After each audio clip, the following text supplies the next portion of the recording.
94.3 my FM पे अंकिता के साथ हैं आप इस वक्त। शो चल रहा है Disha Disha, an education series.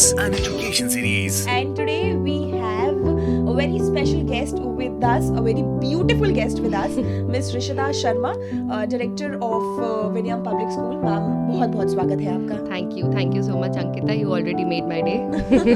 Ma'am, Vinayam public school के बारे में बात करते हैं, starting from the very inception. कैसे स्टार्टिंग हुई एंड हम ऑफ कोर्स ये बात है नाम के बारे में ज़्यादा जानना चाहेंगे। कैसे नाम आया विनयम पब्लिक स्कूल? बिल्कुल, मुझे बहुत ही अच्छा लगता है इसके बारे में बताने के लिए, क्योंकि इसको समझाने के लिए सबसे पहले मुझे एक संस्कृत का श्लोक बोलना पड़ेगा, जो आप सबने कहीं ना कहीं सुना होगा। वो है विद्या ददाति विदयम विनयात याति पात्रताम पात्रत्वात् धर्मापनोति धनात् धर्म तत्सुखम।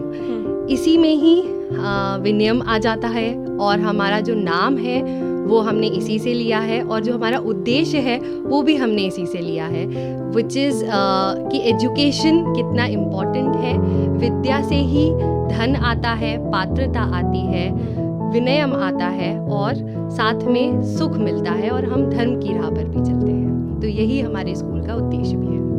विनयम पब्लिक स्कूल सीबीएसई बोर्ड ने अपने जी। रिजल्ट्स डिक्लेयर किए हैं 10th के। हम हमेशा बच्चों को ये इस चीज से जोड़ देते हैं कि यार 90 आया 80 आया तो ही अच्छा है, लेकिन ये भी तो हो सकता है ना कि इस साल उसका इतना अच्छा आया था, अभी इतना आया है तो इम्प्रूवमेंट हो रही है। ये हम ऐसा क्यों नहीं करते हैं? तो विनयम पब्लिक स्कूल कैसे देखते हैं रिजल्ट्स को? बिल्कुल, ये बहुत इम्पॉर्टेंट टॉपिक कह सकते हैं, क्योंकि हम इतना कॉम्पिटिटिव एनवायरनमेंट में जी रहे हैं। जो हमारा एजुकेशन सिस्टम है, जो हमारा हायर एजुकेशन सिस्टम है, जो हमारा ऑक्यूपेशन का सिस्टम रहता है, तो हम इतना ज़्यादा अपने आप को कंपटीशन में ढाल चुके हैं कि पेरेंट्स, टीचर्स, स्टूडेंट्स और खुद स्कूल भी परसेंटेज की रेस में भाग रहे हैं। तो हमको as a school, as a system, as a part of the system, हमको ये ध्यान रखना चाहिए कि हम बच्चों को कंपटीशन विद सेल्फ सिखाएं, विच मीन्स कि हम उनको ये बताएं कि बेटा आपके हाफ ईयरली में कितने आए थे, अब आपके कितने आने चाहिए, आप कितना अचीव कर सकते हो। एज अ मेंटर,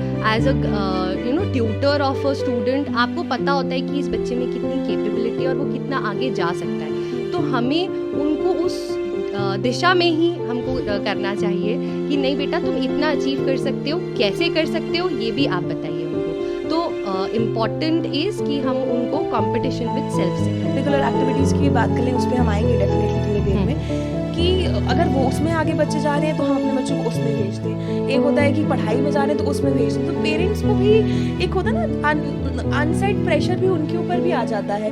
तो इस कॉम्पिटिटिव वर्ल्ड में बच्चों की मेंटल हेल्थ को कैसे विनयम पब्लिक स्कूल कहते हैं कि सिक्योर करना चाहिए? देखिए, हम अपने पेरेंट्स को भी यही समझाते हैं कि every field is important, exposure to every field is important. आप बच्चे को सिर्फ पढ़ाई के लिए नहीं फोर्स करें, या आप बच्चों को सिर्फ खेल कूद के लिए नहीं फोर्स करें। हमारे पास डायनामिक रेंज के पेरेंट्स आते हैं जो बोलते हैं कि कुछ बोलते हैं कि नहीं वो तो प्रोजेक्ट्स ही करते रहते हैं, पढ़ाई नहीं होती। कुछ बोलते हैं कि नहीं बहुत ज़्यादा ही स्पोर्ट्स होता रहता है, वो पढ़ाई नहीं करते। या कुछ बोलते हैं कि आप क्या सिर्फ पढ़ाई हो रही है, कुछ खेल कूद नहीं हो रहा। तो ऐसे में एजुकेशनल इंस्टीट्यूट्स को, पेरेंट्स को भी एजुकेट करना पड़ता है कि आपको आपके बच्चे को डायनामिक बनाना ज़रूरी है। हर फील्ड के बारे में उसको नॉलेज होना चाहिए, एक्सपोजर होना चाहिए, and after a certain age वो बच्चा खुद ही उस फील्ड को चूज़ करेगा और अपनी दिशा खुद ही चूज़ करेगा। अप्रोच के साथ चलते हैं कि अगर वो पढ़ाई पे फोकस कर रहे हैं तो को करिकुलर एक्टिविटीज पे भी फोकस करें। ये दोनों का बैलेंस कैसा होता है एंड क्या क्या को करिकुलर एक्टिविटीज ऑफर होती है?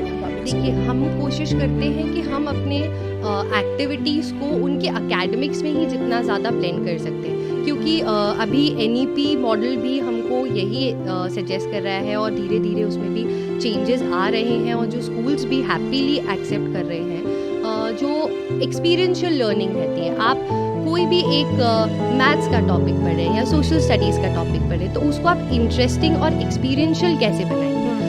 हमारा कैंपस बहुत बड़ा है, हम कोशिश यही करते हैं कि हम उनको 4 दीवारी में ना बैठा के पूरा एकेडमिक्स करवाएं। हम उनको कभी प्लेग्राउंड पे, हमारे यहाँ एक रोटरी है, वहाँ पर जाके उनको प्लांट्स के बारे में बता रहे हैं, या एक वेल कैसे वर्क करता है, या हमारे पास जो सोलार सिस्टम है उनके बारे में बताते हैं। हमारे पास लैब्स हैं तो हम उनको लैब्स में लेके जाते हैं। उसके थ्रू हम उनको एक्सपेरिमेंट्स के थ्रू और एक्सपीरियंसेस देके उनका एकेडमिक्स कवर करते हैं। Wonderful. Thank you so much, ma'am, for giving us so many beautiful insights, not only about students' life, Vinium Public School, but also all together holistic approach के साथ हमने यहाँ भी बात की है. फिलहाल अब